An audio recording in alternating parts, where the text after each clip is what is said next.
Next we study about index numbers. Index number ಏನು ಅಂತಂದರೆ ದುಡ್ಡಿನ ವ್ಯಾಲ್ಯೂ ಚೇಂಜ್ ಆಗ್ತಾ ಇರುತ್ತೆ. ಒಂದೊಂದು ಸಮಯಕ್ಕೆ ಒಂದೊಂದು ರೀತಿ ಚೇಂಜ್ ಆಗುತ್ತೆ. ಈ ಚೇಂಜ್ನ ಮೆಷರ್ ಮಾಡೋಕ್ಕೆ ನಾವೊಂದು ಸ್ಟ್ಯಾಟಿಸ್ಟಿಕಲ್ ಟೂಲ್ನ ಯೂಸ್ ಮಾಡ್ತೀವಿ. ಅದನ್ನು ಇಂಡೆಕ್ಸ್ ನಂಬರ್ ಅಂತ ಕರೀತಾರೆ.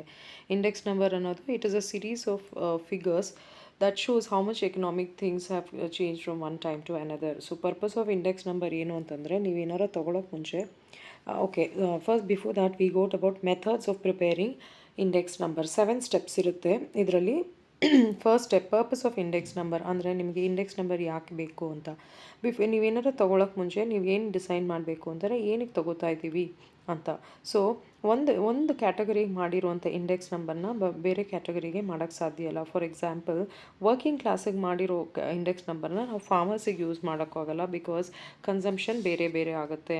ನೆಕ್ಸ್ಟ್ ಆವಾಗ ಏನು ಮಾಡಬೇಕು, second step we have to go for the selection of commodities. So ಕಮಾಡಿಟೀಸ್ನ ಹೇಗೆ ಸೆಲೆಕ್ಟೆಡ್ ಮಾಡ್ತಾರೆ ಅಂದರೆ ಅದರ ಪರ್ಪಸ್ ಏನು ಮತ್ತು ಅಬ್ಜೆಕ್ಟಿವ್ ಏನು ಅಂತ ಸೆಲೆಕ್ಟ್ ಮಾಡಿ ಅದನ್ನು ಮಾಡ್ತಾರೆ. But the number of commodities ತುಂಬ ಜಾಸ್ತಿನೂ ಇರಬಾರ್ದು, ತುಂಬ ಕಮ್ಮಿ ಇರಬಾರ್ದು. More over commodities have to be selected should broadly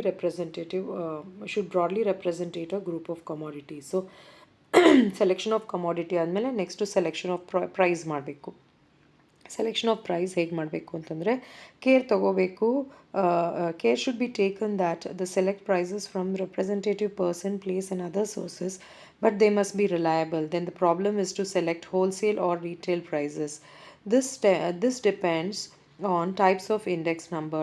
For a consumer price index, wholesale prices are required, while cost of living index, retail prices are required. But different prices should not be mixed up. Okay, so consumer price ಇಂಡೆಕ್ಸ್ಗೆ ನಾವು wholesale use ಮಾಡ್ತೀವಿ ಮತ್ತು cost of ಲಿವಿಂಗ್ಗೆ ನಾವು retail price use ಮಾಡ್ತೀವಿ. ಇದು ಎರಡು mix ಆಗಬಾರ್ದು. Selection of average. So ಅದಾದಮೇಲೆ ನಾವು ಆ್ಯಾವ್ರೇಜ್ ಸೆಲೆಕ್ಟ್ ಮಾಡ್ಕೋಬೇಕು. ಇಂಡೆಕ್ಸ್ ನಂಬರ್ಸ್ ಅನ್ನೋದು ಆ್ಯಾವ್ರೇಜ್ ಏನೇ. ಸೊ ಹೆಂಗೆ ಅಪ್ರೋಪ್ರಿಯೇಟ್ ಆ್ಯಾವ್ರೇಜ್ನ ಸೆಲೆಕ್ಟ್ ಮಾಡಬೇಕು ಅಂತಂದರೆ there is one called as arithmetic mean ಮತ್ತು geometric mean. Arithmetic mean ಬಂದು it's a simpler method, whereas geometric mean is a accurate method. ಅದಾದಮೇಲೆ ನಾವು ವೆಯ್ಟ್ ಸೆಲೆಕ್ಟ್ ಮಾಡ್ತೀವಿ.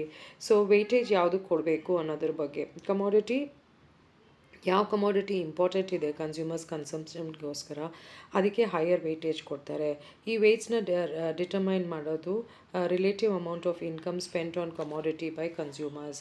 Weights may be given in the value in terms of value or quantity. Selection of base period. Next base period selection ಇರುತ್ತೆ. ಈ base period ಸೆಲೆಕ್ಷನಲ್ಲಿ ತುಂಬ important step ಏನು ಅಂತಂದರೆ is the construction of the index number. It is a period against which comparisons are made. The base period should be normal and free from any unusual events such as war, famine, earthquake, drought, boom, etc. It should be very recent and remote. So ಇದೆಲ್ಲ ಇದ್ದಾಗ base ಪೀರಿಯಡ್ನ select ಮಾಡ್ತಾರೆ. Next formula select ಮಾಡ್ಕೊಳ್ಳೋದು. So ಇದನ್ನು device ಮಾಡೋದಕ್ಕೆ ಒಂದು formula select ಮಾಡುತ್ತಾರೆ. ಮತ್ತು ಈ ಫಾರ್ಮ್ಯುಲಾದ ಅಪ್ರೋಪ್ರಿಯೇಟ್ ಹೇಗಂತ ಫೈಂಡ್ ಮಾಡ್ತಾರೆ ಅಂದರೆ on availability of data and purpose of index number. ಒಂದು ಸಿಂಗಲ್ ಫಾರ್ಮ್ಯುಲಾ ಇಟ್ಕೊಂಡು ಎಲ್ಲದಕ್ಕೂ ಯೂಸ್ ಮಾಡೋಕ್ಕಾಗಲ್ಲ.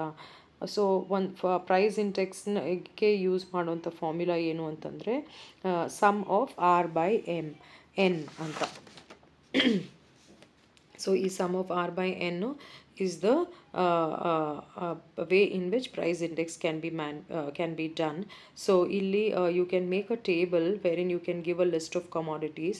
ಅದರಲ್ಲಿ 2015 ಅಲ್ಲಿ ಎಷ್ಟಿತ್ತು ಮತ್ತು 2018 ಅಲ್ಲಿ ಎಷ್ಟಿತ್ತು. 2015 ಅಲ್ಲಿ ಮುಂಚೆ ಇದ್ದಿದ್ದನ್ನ P0 ಅಂತ ಹಾಕ್ಕೋಬೇಕು. ಅದಾದಮೇಲೆ ನೆಕ್ಸ್ಟ್ ಇಯರ್ ಬರೋವಂಥದ್ದನ್ನ PO ಅಂತ ಹಾಕ್ಕೋಬೇಕು. ಅದಾದಮೇಲೆ formula R is equal to P1/PO into 100 ಅಂತ ಹಾಕ್ಕೊಂಡು ಅದ್ರ ಸಮ್ ಟೋಟಲ್ ನೋಡಿದಾಗ ನಿಮಗೆ ಇಂಡೆಕ್ಸ್ ಹೇಗೆ ಫೈಂಡ್ ಔಟ್ ಮಾಡೋದು ಅನ್ನೋದು ಗೊತ್ತಾಗುತ್ತೆ. Okay, this is about it. ಆಮೇಲೆ weight price index is equal to sum of WR/W, sum of W ಅಂತ ಒಂದು ಫಾರ್ಮ್ಯುಲಾ ಇದೆ. ಅದನ್ನು ನೀವು ಬೇಕಾದ್ರೆ ಮೆನ್ಷನ್ ಮಾಡ್ಬೋದು. This is about the price index.